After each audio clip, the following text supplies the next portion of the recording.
So for today's movie commentary, we are doing Baz Luhrmann's musical biopic epic on Elvis Presley, starring my boy, Austin Butler. For all of you who don't know, I love this movie. This movie is genuinely a masterpiece. I've seen this film so many times. I constantly put it on repeat. It's one of my comfort films.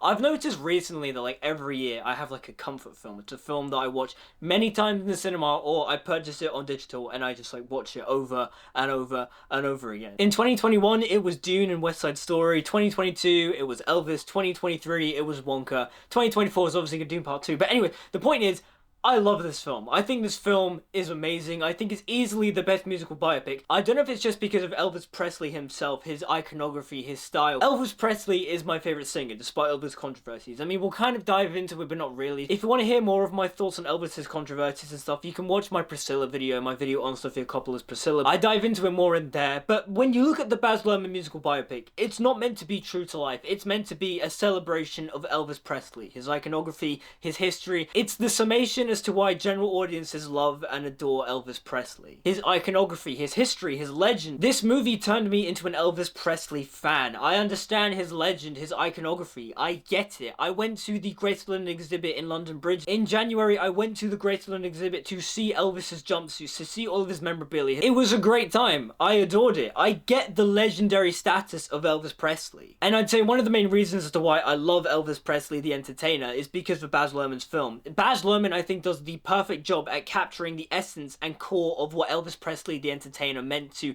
the pop culture as a whole. Not to mention the aesthetic of the 50s and the 60s and the 70s, just the way this film kind of blends it all together. It's amazing. But before we get into the video, don't forget to like, comment, subscribe, follow me on social media, all that good stuff. It's all down in the description. And also don't forget to specifically follow me on Instagram. It's down in the description. So without further ado, let's get into this.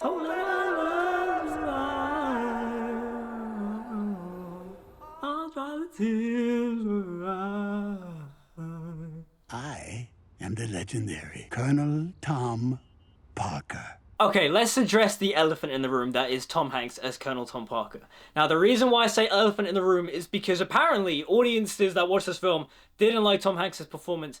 I think Tom Hanks is brilliant in this film. I think he is so, not only just comedically so well integrated into the film, but also, like, yes, if you compare him to the real-life Colonel Tom Parker, he doesn't really behave like him at all.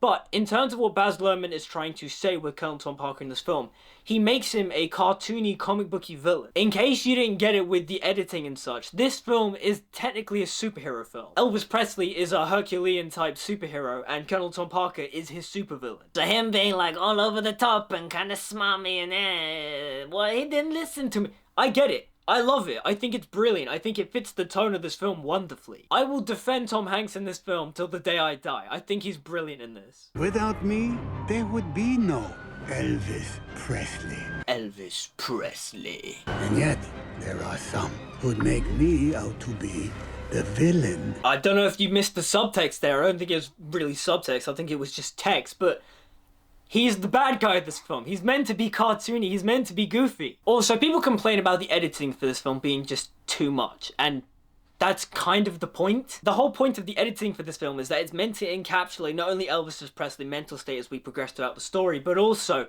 the glitz, the glamour, the excess. Martin Scorsese talks about that in his like masterclass stuff. I haven't actually watched that, but I just know it from, you know, the trailer for his masterclass. But like, he talks about how your set design, your whole imagery that you show on screen, it needs to reflect the scale of your story.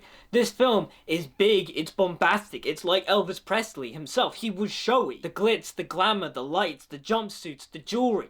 It's all over this film, not through just the costuming, but also the editing as well. A shocking new book accuses Colonel Tom Parker of massive fraud and mismanagement. Maybe it's just the ADHDness to me, but I love and adore this like remix of Suspicious Minds that plays over this montage. It's so just like blood pumpingly good. I love this movie. I actually love this movie so much. Okay, so the panel layout and the editing, not only is it meant to reflect the style of the 70s, but also again, it's meant to hammer home the idea that Elvis Presley was a superhero. These panels just further add to it. This is meant to be a page from a comic book. This is meant to be one of those comic book splash pages.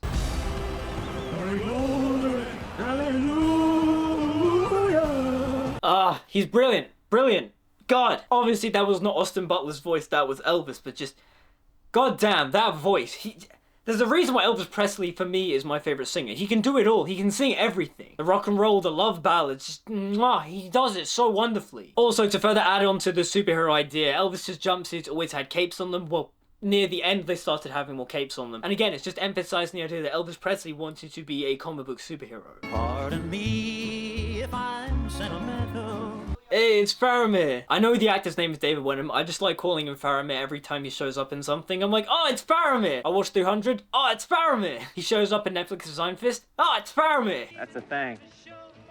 He's white. He's white? He's white. Okay, the editing.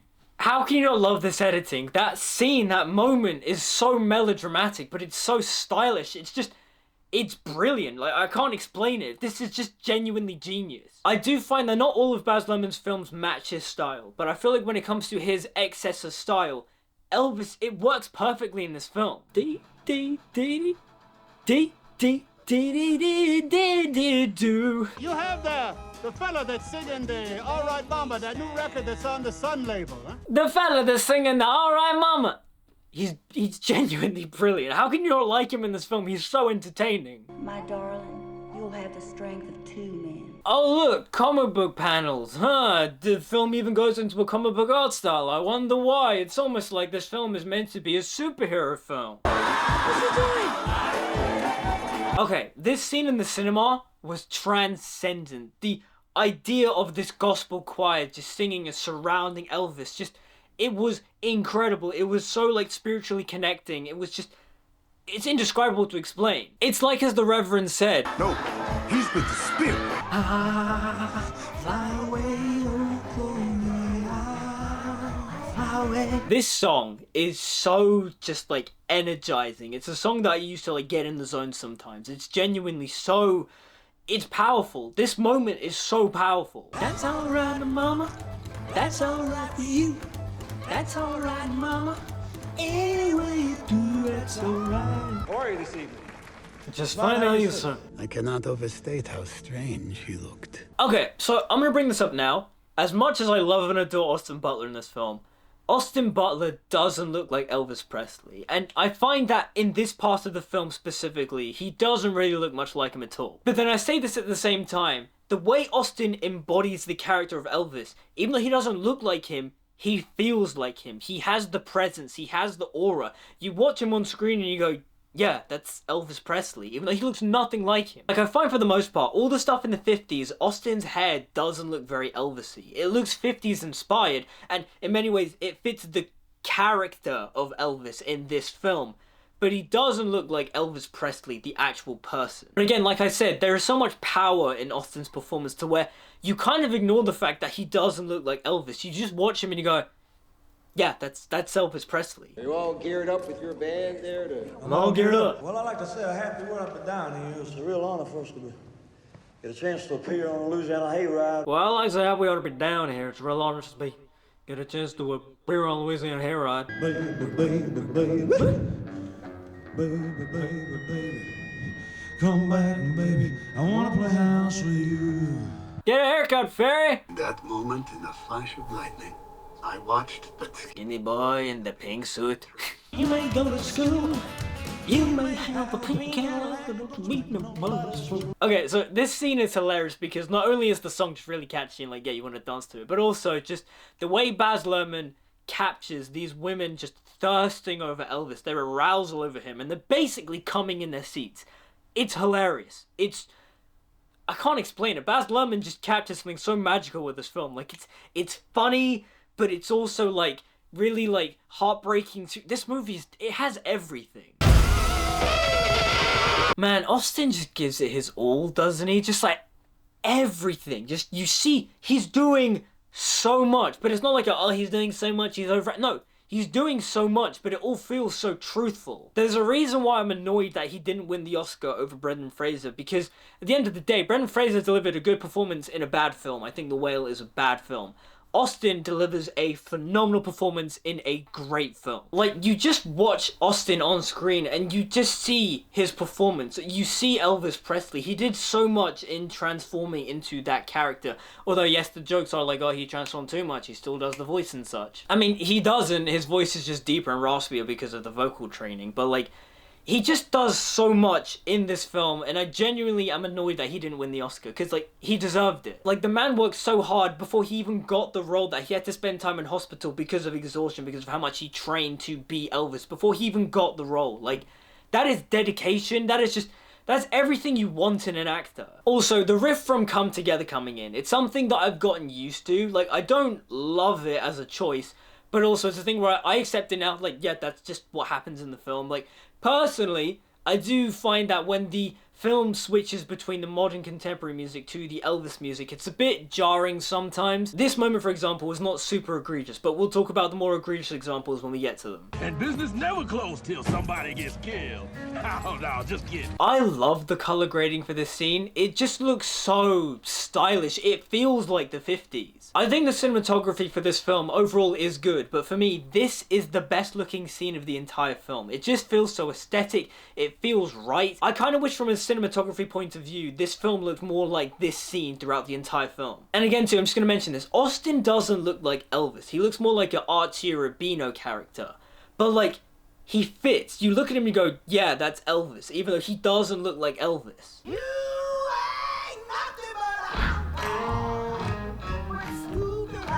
Okay, I won't lie, this scene is a vibe, but I do feel like Doja Cat's rapping does kind of kill the vibe, like a tiny bit. Like, I don't mind the beat, but it's just her actual rapping just kind of kills the vibe, because the Hound Dog rendition is so good, and I like the beat that drops. I just don't like Doja Cat's rapping. Mama, I'm just trying to take care of you and Daddy. That's all I've ever cared about. Mama, I'm just trying to take care of you and Daddy. That is all I've ever cared about. I ain't ever gonna let's get back to a place where Daddy gets in trouble with the law to put food on the table. I remember doing that for my Elvis impression video. If you don't watch that, it's up there. You're my girl. I said, you'll always be my bestest girl. So Baz Luhrmann, I feel like, doesn't completely whitewash Elvis, because there are some complaints like, oh, Baz Luhrmann just whitewashed Elvis and made him out to be this saint and this really good person. But Baz does include some of the more weird, controversial elements about Elvis in the film. Like his really close relationship with his mother that's a bit questionable. And we'll talk about Priscilla when Priscilla shows up.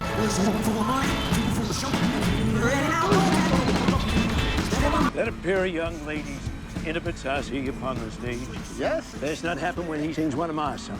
Okay, so the rivalry between Elvis and Hank Snow is completely made up for the film. This didn't happen in real life. But again, I think that's fine that the film makes up things for dramatic license, because again, it needs some conflict and trauma to help elevate the story. Oh, no doubt. But we could be even Greater together. He's so good in this. For me, I've always wanted to fly fast. But me, I've always wanted to fly fast. Faster than the speed of light to the rock of eternity. What? What? The Rock of Eternity, Captain Marvel Jr.? It's my favorite comic book hero. Yeah, you can tell I've seen this film a lot. Teddy bear, perfume, plaster busts. Of questionable likeness? Now, you may be thinking that a lot of the merchandise in Graceland is a bit like, why did they make that? No, they genuinely did. When I went to the Graceland exhibit at London Bridge, they literally had everything. Like, here's Elvis's first invoice as a truck driver. It's like, why would you have that? I don't know. That's the power of Elvis Presley's legacy.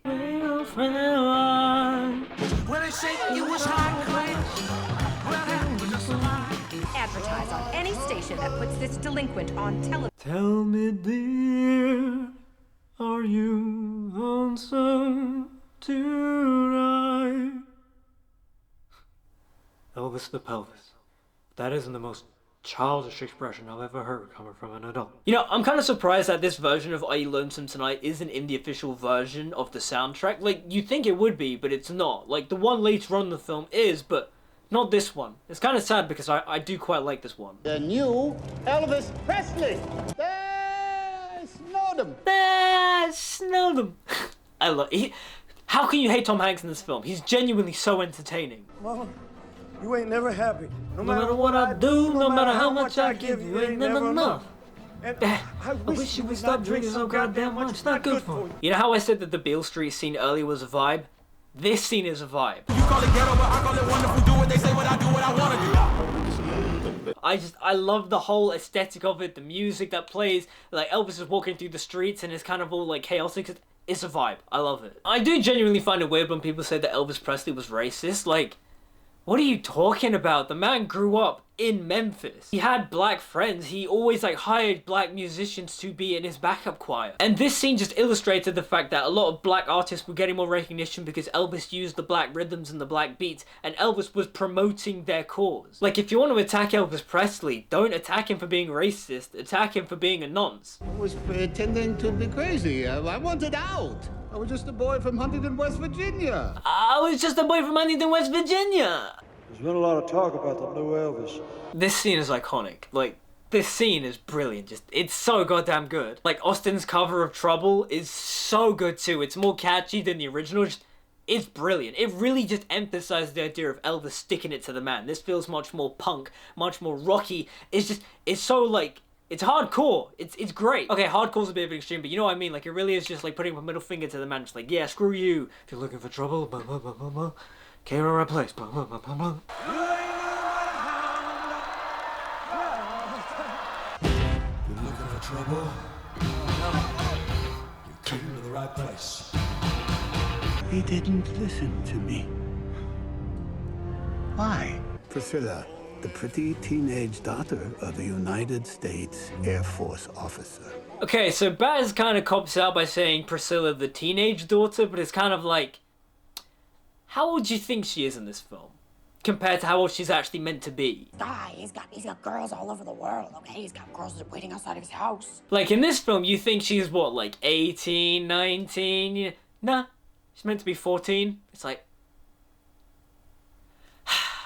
like, there's no excuse. Baz just brushes over the teenage Priscilla stuff and just like, okay, she's not really a character in this film. She's just here as like the emotional support and the wife. Like, when you compare the two interpretations of Priscilla, the Sofia Coppola one played by Kaylee Spaney and the Olivia DeJonge one in Baz Luhrmann's film, like, there's no real comparison. Olivia DeJonge is really good in this film, and she's really good, but she's not a character in this film. You want to know more about Priscilla Presley and her story, you have to watch Priscilla. And even then, Priscilla kind of like brushes some things under the rugs, and it's kind of like, okay, maybe you should just watch Elvis and His Girls if you want to know more about Elvis Presley's, activities. Like, I do think when it comes to Elvis and Priscilla's relationship in this film, Baz really just wants it to kind of feel like the truly like poetic, tragic love story, because the way these scenes between Elvis and Priscilla are shot and the way they interact, it's very romantic. It's very just like, yeah, any guy would want this. This is true love. This is kind of how the media paints Priscilla and Elvis, like they were the dream couple despite them divorcing. I think if you dream it, you'll do it. You know? Like, that's so romantic. That's so sweet. Like, god damn! If anything, pause the film here and then watch Sofia Coppola's Priscilla and then just continue watching the rest of the film, because then you get a more accurate picture of what Elvis Presley and Priscilla's relationship was like. Also, this moment here is a deep fake, but it's so well done. Like, when I first saw the film, I thought they actually recreated the whole thing.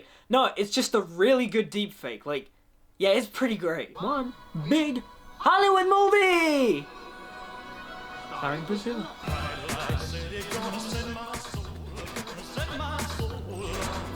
This montage is brilliant, but also at the same time, this is so like whitewashed compared to how Elvis actually was. Like, it's so just like, hey, do you remember Elvis's movies? They're not very good, but yeah, look at him. He's like having this big Hollywood dream. Like, again, when I said that Baz wanted to capture the feeling of Elvis Presley, he wanted to capture how the audience perceived Elvis Presley. This is what you think of when you think of Elvis Presley. And yeah, for what the film is trying to do and trying to paint that nice, nostalgic memory of Elvis Presley, I think it does a really good job. You know, it's funny, in Doom Part 2, Austin Butler doesn't really sound like Elvis at all. But there's like that one hint of Elvis, and that's in his laugh. You can hear it in his laugh now. When he laughed right there, that carries over into Fade Routher. Stay back! I ain't sang in front of an audience in a long time. That's my point.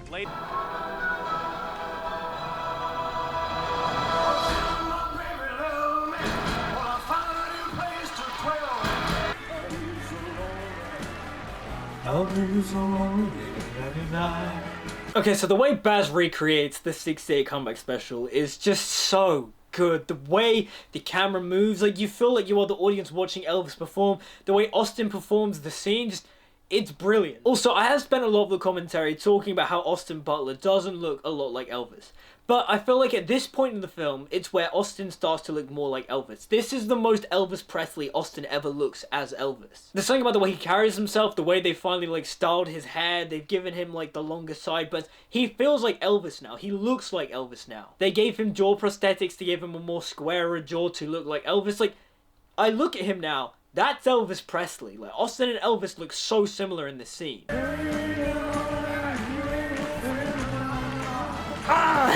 Here Comes Santa Claus next. Absolutely. Singing Hound Dog? What does that have to do with Christmas? What does that have to do with Christmas? Okay, so let me address this now. The 68 comeback special, there was no ongoing drama between Elvis and the Colonel about wanting to turn the 68 show into a Christmas show. Like, they were two separate things. This is just something the movie makes up for creative and dramatic license, and I think it's so funny. Like, it's just, here comes Santa Claus! Like, I don't know why the Colonel is obsessed with having Elvis sing Here Comes Santa Claus, but just, it's so funny.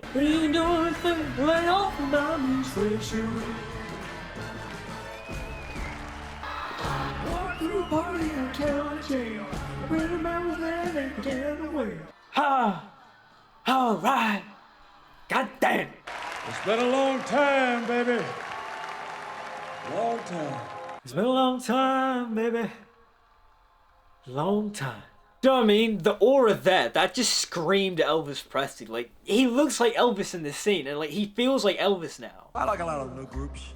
You know, the Beatles and the Beards. I like a lot of the new groups. I like the Beatles and the Beards and the whoever. But a lot of it, you know, what rock music basically is gospel and rhythm and blues. The whole 68 comeback special section of the film, you watch it and Baz just watched everything Elvis. You can tell Baz just like deeply loves Elvis Presley the entertainer and kind of just watched everything because this film references pretty much everything. Like so many lines of dialogues here, that's just from the 68 comeback special.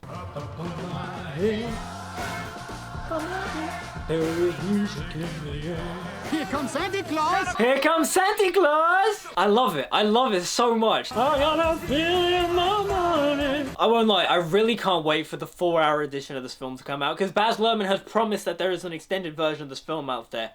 I want to see it so badly. I want to see all the deleted scenes, all the musical numbers that they cut, because apparently Austin did like a bunch of musical numbers all at once. Because this movie is basically montage of the movie, and so I just want to see all the Elvis numbers that Austin did do, but we didn't get to see. Because Austin doesn't sing every song in this film. He sings a lot throughout the first half, and then in the second half, it's all kind of like blended audio to where like Austin sang it, but it's more Elvis than Austin. Like when we get to Suspicious Minds, you can hear Austin in Elvis, but it's mostly Elvis. Tragedy. But it has nothing to do with us. It has everything to do with us. There must be lights burning brighter somewhere. There must be lights burning brighter somewhere. Got to be birds flying higher in a sky more blue. And while I can think, while I can talk, while I can stand, while I can walk. Thank you. Good night. I want to try something new. I want to try something new. His voice is so bassy in this moment. I don't know how he does it. Austin, you legend. Ho, ho, ho. That's alright. That's alright. Boys, with me any way you do. Oh, 1, 3, 4.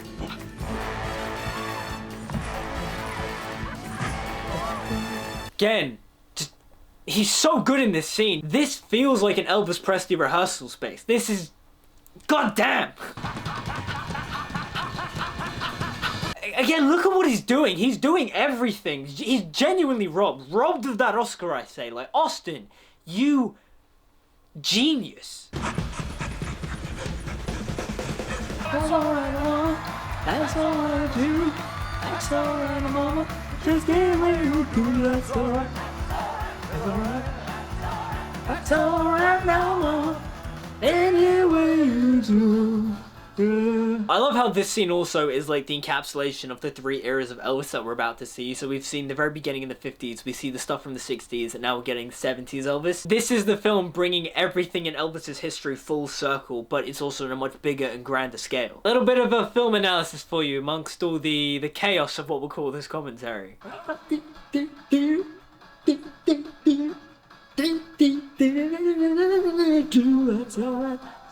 I'd like to introduce to you a couple of people tonight, one of which being my beautiful wife, Priscilla. Apparently Priscilla never saw Elvis Presley perform, so in many ways it's just the film kind of like making her the supportive wife role. Well, we're going to do a new song for you tonight. It's called Suspicious Minds. Suspicious Minds. Suspicious Minds. Here we go, best song, the best rendition of Suspicious Minds as well. I love the way Baz and Austin do the scene. This scene is legendary. We're caught in a trap. I can't walk out because I love you too much, baby. Why can't you see what you're doing to me? On suspicious mind. So if an old friend I know shove it up your nose just by to say hello, would I still see suspicion in your eyes? Okay, so I do actually want to see the full version of the scene because this is the abridged version of the extended version of Suspicious Minds, because the extended version is like 6 minutes long, but this sequence is only like 2.5 or something. I want to see more because apparently Austin did the whole thing. And if you've seen the full routine, then you know that this routine is like just long and physically taxing, and I want to see Austin do the whole thing because apparently he did the whole thing.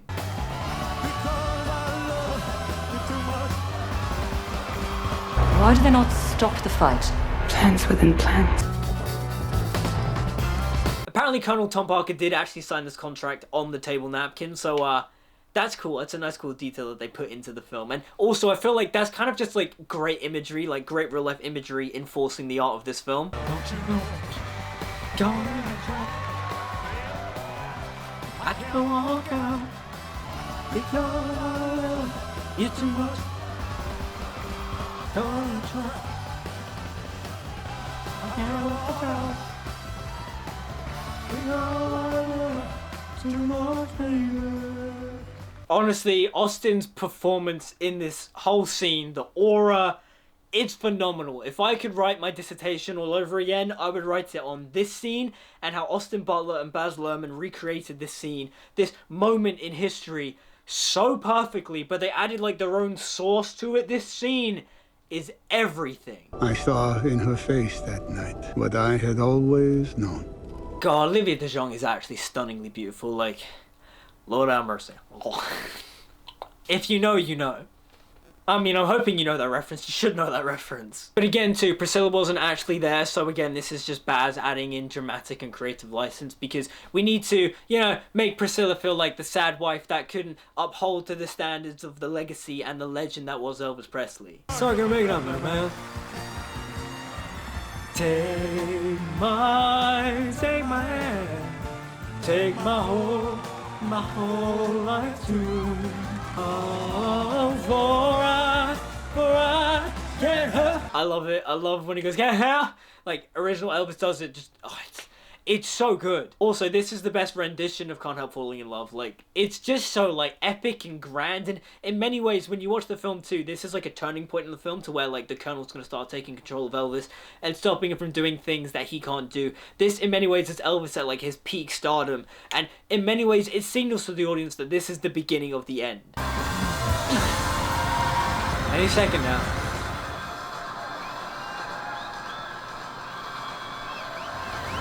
Thank you very much. This scene is just epic. I adore it. This is phenomenal. Now, I will say that after this scene, this film basically just becomes a series of montages until we get to the end. They're great montages. I will not critique them. I think they're great and they really propel the momentum of the story forward. It's just that, yeah, it is just a series of montages till we get to the end. I lived a girl and I swear to the world, made the alligators look tame. Oh, sad. Great reason. Lord have mercy.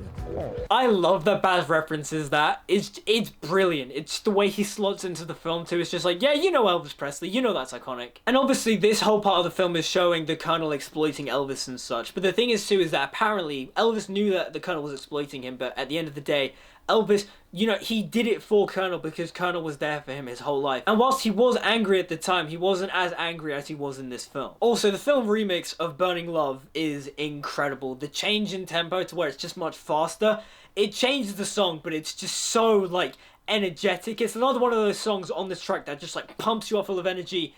It's so good. Lord Almighty, feel the temperature rising.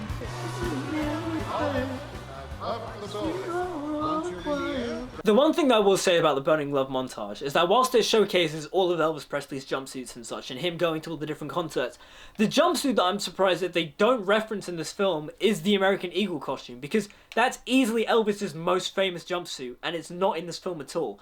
I'm kind of shocked by that. It has to be in like the 4-hour cut, right? Like, there's no way that they did not recreate the American Eagle jumpsuit. How you doing? I'm leaving you. Okay, one thing I do find funny about this scene is that in Priscilla, they basically do this exact same scene, but like, this film does it better. It was kind of funny when I was watching Priscilla, it was a completely different experience, it's a completely different story. And then all of a sudden they just do this scene, I'm like, wait, am I just watching like the downgraded version of the Baz Luhrmann film right now? Because this is literally the same scene. You're 40 and I'm 50. We'll be back together. The thing was that I don't remember like hearing this as a story that Elvis told Priscilla that. All I know is that when they divorced, Elvis sang to Priscilla, "And I Will Always Love You." But I hear rumors that Colonel is an alien. But I hear rumors that Colonel is an alien. Security, security, security, security! You're fired! You're fired! You blood-sucking old vampire, you bled me dry and you still want more? So, in real life, Elvis did not actually fire the Colonel live on stage. He did it behind stage, but apparently Elvis was yelling so loud that the audience actually heard it from behind the curtain. But again, it's Baz doing dramatic creative license and such, so I can't really blame him for that. I'm gonna be 40 soon, Silla, and nobody's gonna remember me.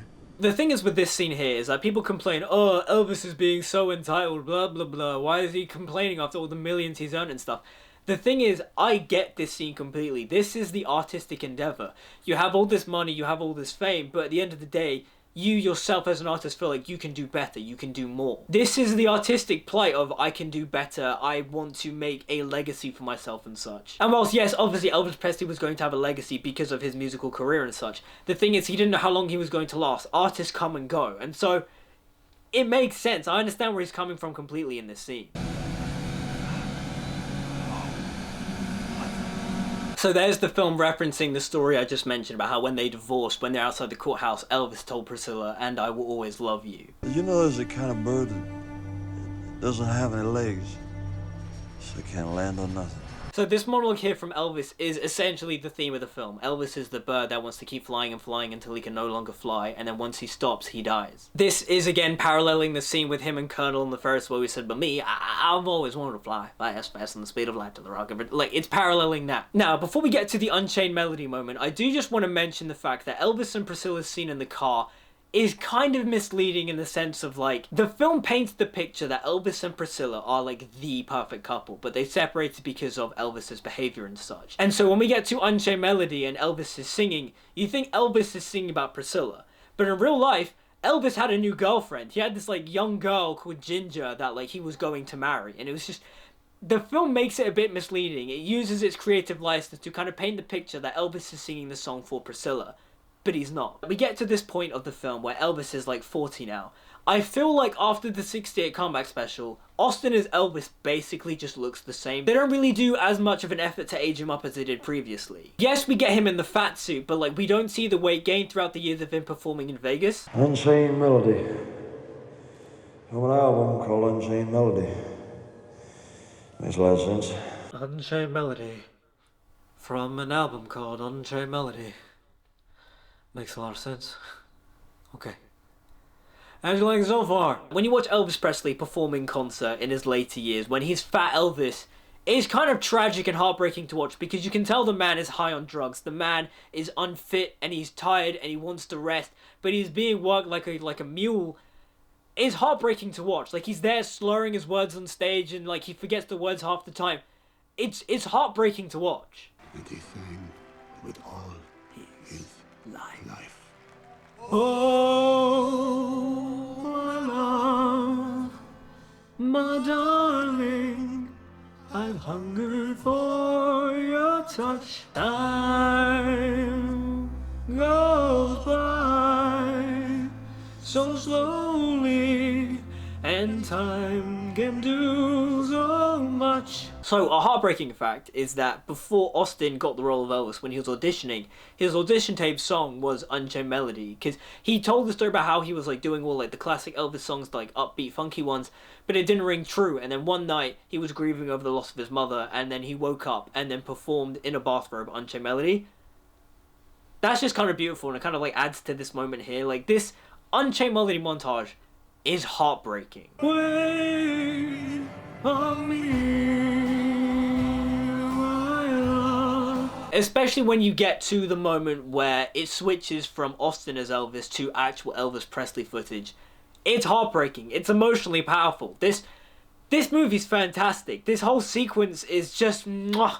This movie's a masterpiece. Baz Luhrmann, thank you so much for this film.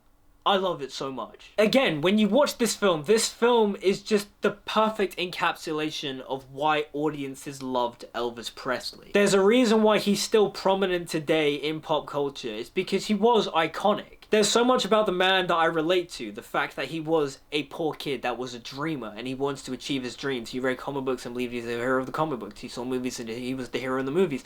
I relate to all of that. Like, I get where he's coming from. I understand him on an emotional level to a point, obviously, non-stuff aside. But when it comes to, like, Elvis Presley, the entertainer, his values, his art, I get it.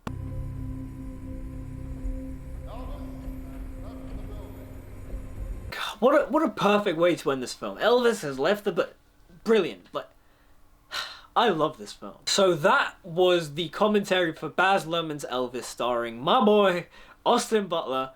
I love this film. This film is a masterpiece for me. It's easily my favorite musical biopic. Granted, I might be biased because Elvis Presley is my favorite singer, but this film turned Elvis Presley into my favorite singer. Before I knew of Elvis, I understood, Elvis Presley was important. He was an important figure in pop culture and such. He was in Lilo and Stitch. Like, yeah, I knew who Elvis Presley was. But this film gave me an Elvis Presley education. I went through like a massive Elvis Presley phase. I still listen to Elvis like almost every day. He's brilliant. I love Elvis Presley, the entertainer, and as a singer. And Austin Butler just was an absolute superstar in this film. I'm still annoyed that he didn't get the Oscar. Again, he deserved it so much for this, and he didn't get it, and it's just... I'm frustrated, because he delivers a phenomenal performance in this, and just... God damn! This film alongside Doom Part 2 has made me like a lifelong Austin Butler fan. I will show up to all of his films. I think he will be a phenomenal actor. He will have such a tremendous legacy. I can't wait to see where he goes in the future because I think he's going to be just fantastic. Again, as I mentioned, I'm a defender of Tom Hanks in this film. I think he is brilliant in this and just... This film's great. I love it. I love this movie so much. I will watch this film so many times and just... It's great. But those are my thoughts on Baz Luhrmann's musical biopic on Elvis Presley. I think it's a masterpiece. But what do you guys think about the film? Let me know in the comments down below. Like, comment, subscribe, follow me on social media, all that good stuff. It's all down in the description. Until we meet again, I'll see you guys next time. And, thank you. Thank you very much.